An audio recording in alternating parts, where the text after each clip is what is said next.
भरतनाट्यम के basic introduction के तौर पर अगर बात करें तो it is the oldest of all classical dance forms. India में जितनी भी क्लासिकल डांस फॉर्म्स देखने को मिलती हैं उनमें से ओल्डेस्ट क्लासिकल डांस फॉर्म कौन सी है? भरतनाट्यम है। ये जो नाम है भरतनाट्यम, ये कहाँ से आया? एक बहुत ही फेमस मुनि हुए भारत मुनि, और भारत मुनि ने नाट्य शास्त्र को लिखा था। भारत मुनि के नाम से लिया गया भरत को, और नाट्यम का लिटरल मीनिंग होता है डांस इन तमिल लैंग्वेज, और इन दोनों को जोड़ के नाम पड़ा भरतनाट्यम।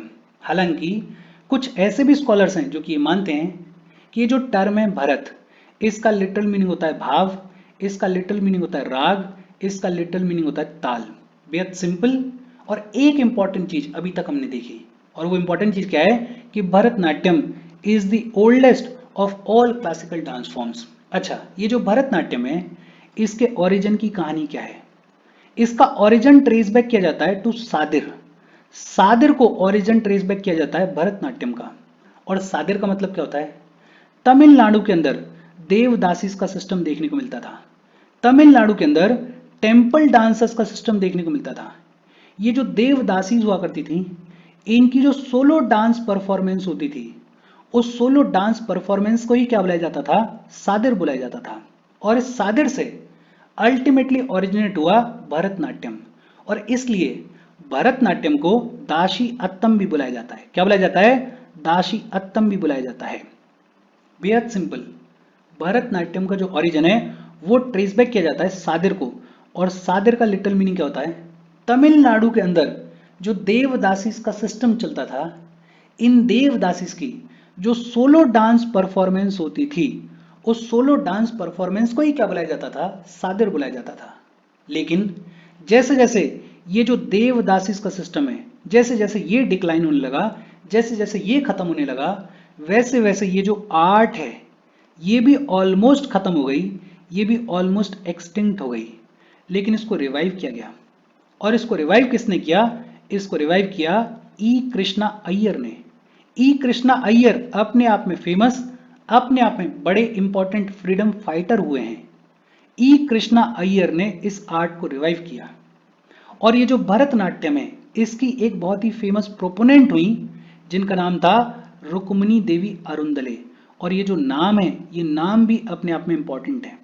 क्या पता कल को पूछ ले जाए कि रुक्मिणी देवी ये किस आर्ट फॉर्म से एसोसिएटेड थी, तो आपको पता होना चाहिए कि Rukmini Devi Arundale is the famous proponent of Bharatanatyam. बेहद सिंपल और इजी सी बातचीत है। एक बार फिर से रिवाइज करते हैं, और एक बार में ये जो बेसिक इंट्रोडक्शन है इसको दिमाग में बिठाते हैं। एक चीज तो ये है कि Bharatanatyam is the oldest of all classical dance forms. ये जो भरतनाट्यम है इसका ओरिजिन ट्रेस बैक किया जाता है टू सादिर, और सादिर का मतलब क्या होता है? तमिलनाडु के अंदर देवदासीज का सिस्टम चलता था। ये जो देवदासीज हुआ करते थे, इनकी जो सोलो डांस परफॉर्मेंस होती थी, इस सोलो डांस परफॉर्मेंस को ही क्या बुलाया जाता था? सादिर बुलाया जाता था। भरतनाट्यम को दाशी अत्तम भी बुलाया जाता है। क्या बुलाया जाता है? दाशी अत्तम भी बुलाया जाता है, और ये भी अपने आप में इंपॉर्टेंट है। ये जो आर्ट है इसको रिवाइव किसने किया? इसको रिवाइव किया ई कृष्णा अय्यर ने। और भरतनाट्यम की एक बड़ी फेमस प्रोपोनेंट हुई, और उनका नाम क्या था? उनका नाम था रुक्मिणी देवी अरुंदले। बेहद सिंपल सी बातचीत है। ये जो छोटी छोटी चीजें हैं, अगर इन छोटी छोटी चीजों को आप दिमाग में रख लोगे तो प्रीलिम्स का भी काम चल जाएगा, और अगर मेंस में कोई क्वेश्चन आ गया तो आप लिख भी पाओगे। बेहद सिंपल सी बातचीत है। होपफुली आपको समझ में आई होगी। हम आगे बढ़ें उससे पहले वीडियो पे लाइक के बटन को दबा दो। लाइक दबाना जरूरी है, बिकॉज यूट्यूब ऐसे ही फंक्शन करता है। जब आप वीडियो पे लाइक के बटन को दबाते हो तो यूट्यूब वीडियो को कंसिडर करता है और थोड़ा सा पुश कर देता है। तो लाइक का बटन दबा दो, शेयर कर दो अपने सोशल मीडिया हैंडल्स पे, व्हाट्सएप वगैरह पे अपने फ्रेंड्स को। जो भी लोग इसमें इंटरेस्टेड है, इससे रिलेटेड पढ़ाई कर रहे हैं, उनको शेयर कर दो। अगर चैनल को सब्सक्राइब नहीं किया है तो फॉर श्योर चैनल को सब्सक्राइब कर लो। और अगर आप केपेबल हो हेल्प करना चाहते हो तो आप हमें हेल्प कर सकते हो by clicking on the join button, या फिर आप कंट्रीब्यूट कर सकते हो क्यूआर कोड को स्कैन करके। अच्छा, अब बात आती है एलिमेंट्स ऑफ भरतनाट्यम के बारे में। भरतनाट्यम के एलिमेंट्स कौन कौन से हैं? सबसे पहला एलिमेंट है अलारिपू। अलारिपू का मतलब होता है फ्लावरिंग बर्ड। भरतनाट्यम के अंदर जो पहला डांस पीस होता है, भरतनाट्यम की शुरुआत में जो पहला डांस पीस होता है उस पहले डांस पीस को क्या बुलाया जाता है? अलारिपू बुलाया जाता है। ये बेसिकली परफॉर्मेंस का इन्वोकेटरी पीस होता है। अलारिपू में भगवान को रिस्पेक्ट ऑफर की जाती है, जो गुरु होते हैं उनको रिस्पेक्ट ऑफर की जाती है, जो ऑडियंस होती है उसको रिस्पेक्ट ऑफर की जाती है। अलारिपू में भगवान की ब्लेसिंग्स ली जाती हैं। और ये जो अलारिपू होता है उसमें बेसिक डांस पोस्चर्स देखने को मिलते हैं। तो भरतनाट्यम के अंदर जो पहला डांस पीस होता है उस पहले डांस पीस को क्या बुलाया जाता है? अलारिपू बुलाया जाता है। फिर दूसरा एलिमेंट है जाति स्वरम। और ये जो जाति स्वरम है ये भरतनाट्यम का नृत्य कंपोनेंट है। इससे पिछले सेशन में हमने बात की थी 3 कंपोनेंट्स के बारे में। होपफुली आपको तीनों कंपोनेंट्स याद होंगे। भरतनाट्यम का जो नृत्य कंपोनेंट है उसको क्या बुलाया जाता है? उसको जाति स्वरम बुलाया जाता है। और ये जो जाति स्वरम होता है इसमें कोई भी एक्सप्रेशंस देखने को नहीं मिलते हैं। It is devoid of expressions, लेकिन इसमें कुछ पोजेस देखने को मिलते हैं, कुछ मूवमेंट्स देखने को मिलते हैं। पोजेस देखने को मिल जाते हैं, मूवमेंट्स देखने को मिल जाते हैं, लेकिन एक्सप्रेशंस जाति स्वरम में देखने को नहीं मिलते हैं। भरतनाट्यम का नृत्य कंपोनेंट होता है जाति स्वरम। फिर तीसरा है शब्दम। और ये जो शब्दम एलिमेंट है ये भरतनाट्यम का ड्रामेटिक एलिमेंट है। और ये जो शब्दम है इसमें गॉड की ग्लोरी को प्रेज किया जाता है। तो तीसरा एलिमेंट है शब्दम। शब्दम जो है वो भरतनाट्यम का ड्रामेटिक एलिमेंट है। जो सबसे इंपॉर्टेंट एलिमेंट है भरतनाट्यम का उसका नाम है varnam. Varnam is the most important part of the whole performance.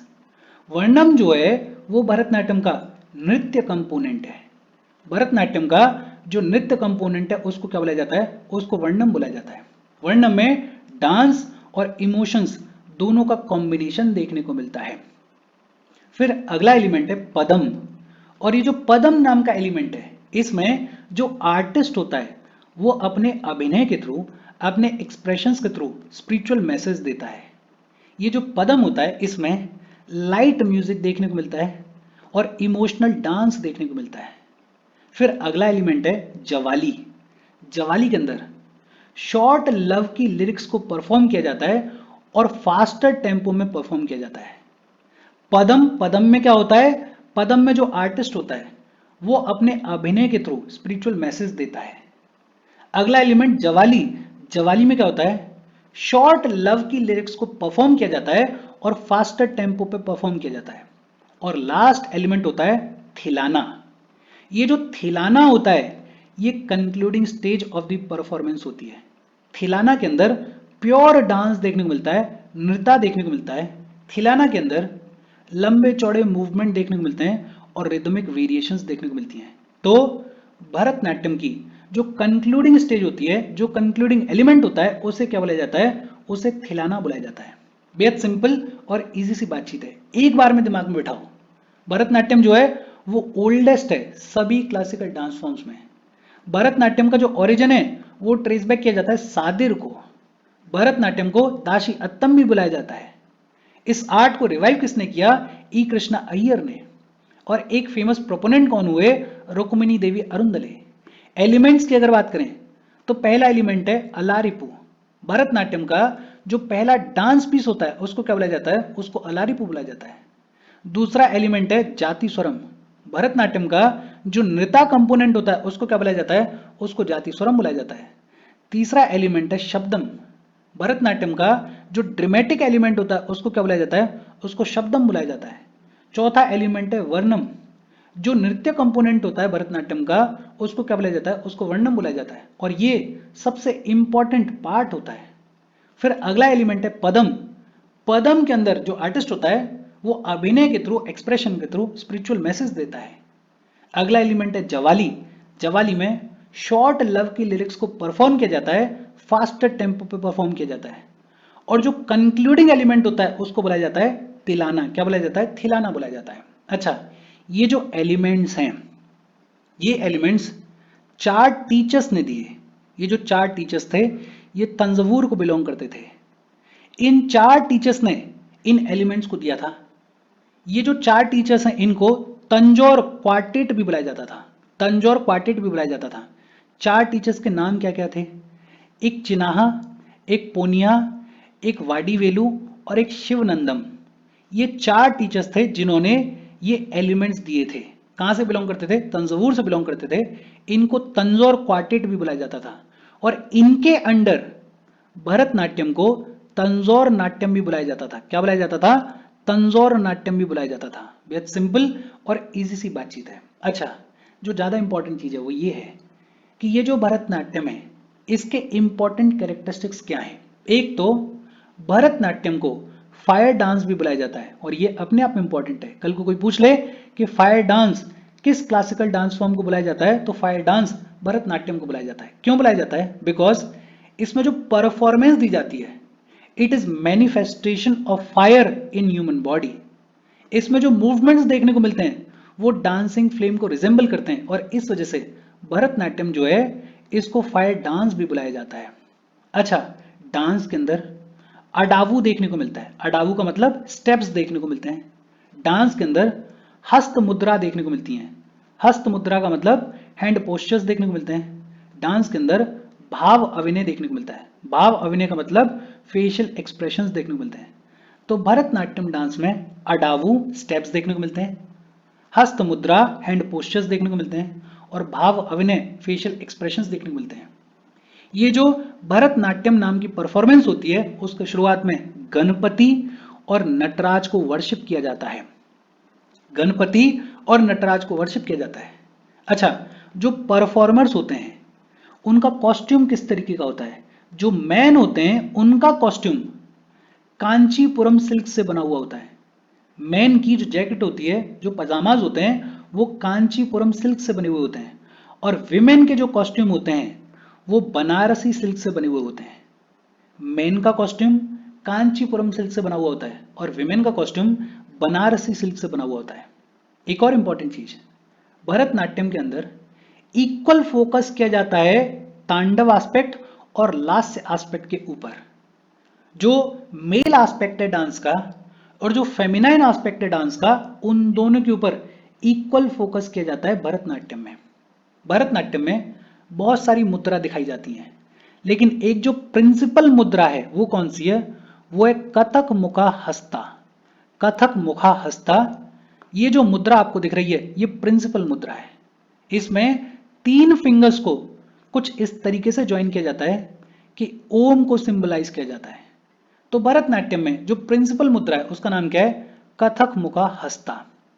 ये जो भरतनाट्यम परफॉर्मेंस होती है इसमें जो डांसर्स होते हैं उनके नीज मोस्टली बेंट होते हैं और ये भी अपने आप में इंपॉर्टेंट बात है, इंपॉर्टेंट कैरेक्टरिस्टिक है कि पूरे परफॉर्मेंस में जो नीज होते हैं वो मोस्टली बेंट होते हैं और दोनों फीट के ऊपर, दोनों पैर के ऊपर वेट जो है वो इक्वली डिस्ट्रीब्यूटेड होता है। इस भरतनाट्यम में एक चार्य लास्यम स्टाइल भी देखने को मिलती है। एक चार्य लास्यम स्टाइल का मतलब कि एक डांसर जो होता है वो बहुत सारे अलग अलग रोल्स को प्ले करता है। तो भरतनाट्यम के अंदर एक चार्य लास्यम स्टाइल भी देखने को मिलती है। भरतनाट्यम में मेन इंस्ट्रूमेंट्स कौन कौन से यूज किए जाते हैं? मृदंगम को यूज किया जाता है, वीणा को यूज किया जाता है, फ्लूट को यूज किया जाता है। और भरतनाट्यम के फेमस प्रोपोनेंट्स कौन कौन रहे? एक नाम तो अभी हमने देखा था, रुक्मिणी देवी। उनके अलावा यामिनी कृष्ण मूर्ति, लक्ष्मी विश्वनाथन, पदम सुब्रमण्यम, ये फेमस प्रोपोनेंट रहे भरतनाट्यम के। देखो ये जो कैरेक्टरिस्टिक्स हैं ये भी इंपॉर्टेंट है। एक तो भरतनाट्यम को फायर डांस बुलाया जाता है। क्या बुलाया जाता है? फायर डांस बुलाया जाता है। ये जो भरतनाट्यम है इसके शुरुआत में गणपति और नटराज को वर्शिप किया जाता है। भरतनाट्यम में इक्वल फोकस किया जाता है तांडव और लास्य दोनों एस्पेक्ट्स के ऊपर। भरतनाट्यम के अंदर एक जो प्रिंसिपल मुद्रा है वो कौन सी है? कथक मुखा हस्ता। भरतनाट्यम में जो नीज होते हैं वो मोस्टली बेंट होते हैं। भरतनाट्यम के अंदर एक चार्य लास्यम स्टाइल भी देखने को मिलता है और ये जो एक चार्य लास्यम स्टाइल है इसका मतलब क्या है कि एक जो डांसर होता है वो कई सारे अलग अलग रोल्स को प्ले करता है। और इसके साथ भरतनाट्यम की जो बातचीत है ये बातचीत खत्म हो गई। देखो ये पूरा चैप्टर ऐसा है, स्पेशली ये जो क्लासिकल डांस फॉर्म्स हैं, कि ये आपको साथ के साथ याद होने चाहिए। इजी है, सब कुछ बहुत इजी है। 2-4 बार रिवाइज करना, मैं खुद ही कई बार बोल देता हूं, और अपने शॉर्ट नोट्स बनाते चलना। और अगर एक दो बार ढंग से रिवाइज कर लोगे तो इस साथ के साथ कंप्लीट हो जाएगा। कोई डाउट हो कमेंट करके पूछ लेना। Thank you very much.